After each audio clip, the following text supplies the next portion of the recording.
ভোটের মুখে দলের সাংগঠনিক রদবদল করছে রাজ্যের শাসক দল তৃণমূল কংগ্রেস।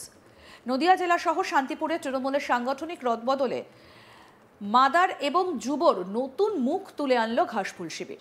দীর্ঘদিন ধরে জল্পনা চলছিল নদিয়া সহ শান্তিপুরে দলের মুখ পরিবর্তনের কথা। অবশেষে মঙ্গলবার 26শে নভেম্বর রাতে তৃণমূল কংগ্রেসের ওয়েবসাইটে সেই তালিকা প্রকাশ করা হয়। শান্তিপুর শহর তৃণমূল কংগ্রেসের সভাপতি হলেন বৃন্দাবন প্রামাণিক। তিনি এর আগেও সভাপতি ছিলেন। দল বিরোধী কাজের জন্য দীর্ঘদিন ধরে সাসপেন্ড হয়েছিলেন। পুনরায় দল তাকে সভাপতি পদে বসালো। শান্তিপুর শহর সহ সভাপতি হলেন বিভাস ঘোষ। শান্তিপুর শহর যুব সভাপতি হলেন বিক্রমাদিত্য এবং সহ সভাপতি হলেন ওয়াসিম ইসলাম।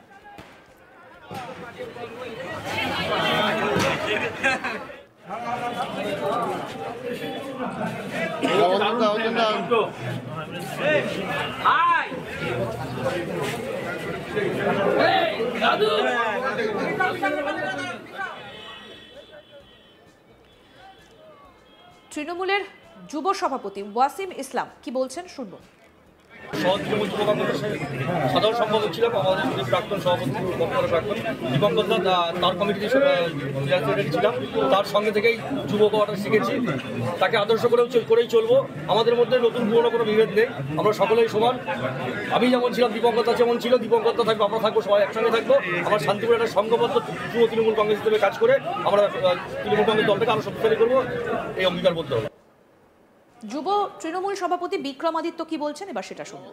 তৃণমূল কংগ্রেসের কাছে কঠিন বলে কোনো কিছু নেই, সবই সমান। কারণ বিরোধী বলে কেউ আছে আমার তো মনে হয় না। দল যতক্ষণ দায়িত্ব দিচ্ছে দলের জন্য দিনরাত এক করে কাজ করবো এবং আগামী দিন এর থেকে অনেক ভোটে লিড দেবে শান্তিপুর, আমরা আশা করি। বেশিরভাগ ক্ষেত্রে দেখা যায় যিনি দায়িত্ব ছিলেন সবই একই ব্যাপার, কখনো কখনো কেউ না কেউ দায়িত্ব পাবেন, তবুও প্রাক্তন সভাপতির সাথে থাকাটা যেখানে উনি স্বয়ং রয়েছেন, কি বলবেন? আমি কিছু বলবো না, এই যে দেখিয়ে দিচ্ছি, বুঝলেন? এটা আমরা তারই কমিটিতে ছিলাম, আর আমাদের দাদা, আমাদের এখানে কোনো ভেদ বিবাদ নেই, এটা রুটিন মাফিক সবাই একটা দল দায়িত্ব দিচ্ছে। আজকে আমি আছি, কালকে অন্য কেউ থাকবো, এটাই জানি। কিন্তু বিভিন্ন জনপ্রতিনিধি হোক আর সাংগঠনিক নেতৃত্ব হোক, এইরকমটাই হয় যে যখন থাকছে না তখন সে বসে যাচ্ছে বা না, আমাদের এখানে আমাদের শান্তিপুরে সবাই সবাইকে নিয়ে চলে। জেলা যুব তৃণমূল কংগ্রেসের সহসভাপতি হলেন বিপ্লব কর। এই বিষয়ে বৃন্দাবন প্রামাণিক এবং বিপ্লব কর বলেন, দল যে দায়িত্ব দিয়েছে তার জন্য আমি মমতা ব্যানার্জি এবং অভিষেক বন্দ্যোপাধ্যায় সহ রাজ্যের এবং জেলার উচ্চ নেতৃত্বকে ধন্যবাদ জানাই। আগামী দিনে দল যেভাবে নির্দেশ দেবে সেইভাবেই দায়িত্ব পালন করব। কি বলছেন তৃণমূল সহসভাপতি বৃন্দাবন প্রামাণিক শুনব। আমি প্রথমেই আমাদের সর্বভারতীয় তৃণমূল কংগ্রেসের সুপ্রিমো, আমাদের রাজ্যের মুখ্যমন্ত্রী, মামাটি মানুষের মুখ্যমন্ত্রী, জনদরদী মুখ্যমন্ত্রী মমতা বন্দ্যোপাধ্যায়কে আমি ধন্যবাদ, শুভেচ্ছা, অভিনন্দন, প্রণাম জানাচ্ছি।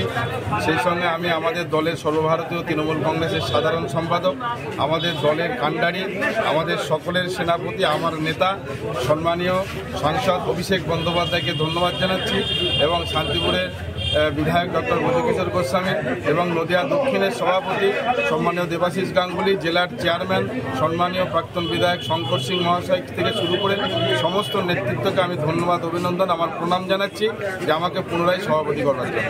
আগামী দিনে এই সামনে যে বিধানসভা নির্বাচন, সেই নির্বাচনে আপনার মিশ্র প্রতিক্রিয়া। শান্তিপুরে ঘাসফুল ফুটবে। বিগত 2022-এর যে উপনির্বাচন হয়েছিল তার চাইতে অধিক মাত্রায় তৃণমূল কংগ্রেস অনেক ঐক্যবদ্ধ শক্তিশালী নিয়ে শান্তিপুরের মাটিতে জোড়া ফুলের পতাকা ফকফক করে উঠবে। এটা আজকে আমাদের এই দিনে আজকে আমাদের শপথ। তৃণমূলের সহসভাপতি বিপ্লব কর কি বলছেন শুনবো এবার।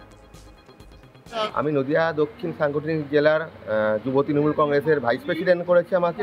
তো প্রথমেই আমি ধন্যবাদ জানাই আমাদের নেত্রী মমতা বন্দ্যোপাধ্যায়কে এবং ধন্যবাদ জানাই আমার নেতা অভিষেক বন্দ্যোপাধ্যায় এবং আমাদের জেলা সভাপতি দেবাশিস গাঙ্গুলি, দেবা INTTUCর সভাপতি সনৎ চক্রবর্তী থেকে শুরু করে আমার যুবর প্রেসিডেন্ট মুকুটমণি অধিকারী, আমার শান্তিপুরের বিধায়ক ব্রজকিশোর গোস্বামী, আমাদের চেয়ারম্যান সুব্রত ঘোষ, সকলকে আমার পক্ষ থেকে ধন্যবাদ জানাই। এবং পার্টি আজকে যে দায়িত্ব আমার উপরে ভরসা করে দিয়েছে, আমি পার্টির সেই সম্মান রাখার জন্য যতটুকু পারি সময় আমি দেব। বিগত দিনেও দেখেছেন যে পার্টির জন্য আমি কীভাবে কাজ করেছি। তো পার্টি যে দায়িত্ব দিয়েছে আগামী 26শে নির্বাচনকে টার্গেট করে আমরা সেইভাবে আগামী দিন থেকে আমরা সংগঠনের কাজে নেমে পড়ব। আপনি তো বহুদিন আগেই তৃণমূলে জয়েন করেছিলেন, কিন্তু আপনাকে ব্যর্থ করে রাখা হয়েছিল। তাহলে কি আবার যেহেতু সামনে নির্বাচন, আপনাকে যাতে কাজে লাগানো যায় সেই পরিকল্পনা করে আপনাকে পদ দেওয়া হলো? না, সেটা তো পার্টি বলতে পারবে, সে বিষয়ে আমি বলতে পারবো না। আমাকে নদিয়া দক্ষিণ সাংগঠনিক জেলার আমাকে জেলা কমিটির মেম্বার করে রেখেছিলেন দেবাশিস গাঙ্গুলি, আমাদের প্রেসিডেন্টের। আর আজকের দিনে দেখলাম যে আমাকে যুবর ভাইস প্রেসিডেন্ট করেছে। তো সেটা পার্টি কখন কোনটা সিদ্ধান্ত নেবে সেটা পার্টি বলতে পারবে, সে বিষয়ে তো আমি কোনো মন্তব্য করতে পারবো না। আগামী দিনে কিভাবে কাজ করবেন? আগামী দিনে পার্টি আমাকে যে দায়িত্ব দেবে রাজ্যে তৃণমূল কংগ্রেসকে ক্ষমতা আনার জন্য, এবং রাজ্যে তো তৃণমূল কংগ্রেস ক্ষমতায় আসছে 250+ সিট নিয়ে, এবং যাতে শান্তিপুরে আমাদের অনেকটাই পিছিয়ে আছি, আমরা শান্তিপুরের ক্ষেত্রেও সকলকে নিয়ে ঐক্যবদ্ধভাবে লড়াই দিয়ে আগামী দিনে যে বিরোধীদের অপপ্রচার আছে, এখানে মমতা বন্দ্যোপাধ্যায়ের একের পর এক উন্নয়নমুখী যে কাজ আছে, একের পর এক প্রকল্প রয়েছে, মানুষ পরিষেবা পাচ্ছে, কিন্তু এখানে বিরোধীরা যে অপপ্রচার করছে, বিরোধীরা যে নোংরা রাজনীতি করছে, সেটা আগামী দিনে এখানে তাদের সাথে লড়াই করে এখানে তৃণমূল কংগ্রেসের বিধায়ক তৈরি করা হবে। শান্তিপুর তৃণমূল বিধায়ক ব্রজকিশোর গোস্বামী বলেন, নতুন যাদের নাম উঠেছে তারা সকলেই যোগ্য ব্যক্তি। সাংগঠনিকভাবে তৃণমূল শান্তিপুরে আরো শক্তিশালী হবে বলে মনে করছি আমি। কি বলছেন তৃণমূল বিধায়ক ব্রজকিশোর গোস্বামী, শুনুন। খুব প্রয়োজন হয়ে পড়েছিল।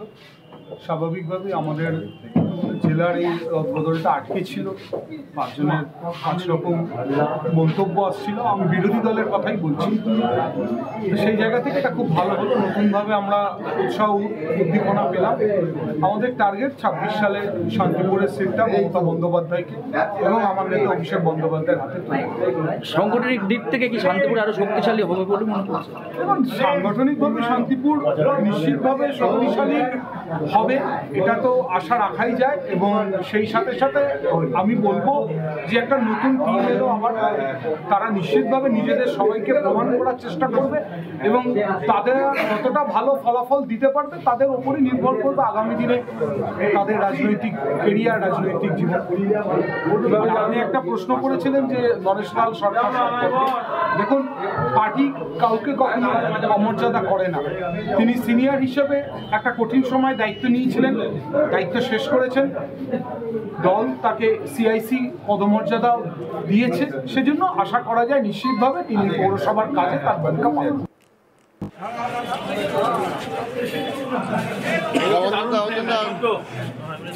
ভোটের মুখে দলের সাংগঠনিক রদবদল রাজ্যের শাসক দল তৃণমূল কংগ্রেসের। নদিয়া জেলা সহ শান্তিপুরে তৃণমূলের সাংগঠনিক রদবদলে মাদার এবং যুবর নতুন মুখ তুলে আনলো ঘাসফুল শিবির। দীর্ঘদিন ধরে একটা জল্পনা ছিলই যে নদিয়া সহ শান্তিপুরে দলের মুখ পরিবর্তনের কথা। অবশেষে মঙ্গলবার 25শে নভেম্বর রাতে তৃণমূল কংগ্রেসের ওয়েবসাইটে সেই তালিকা প্রকাশ করা হয়েছে।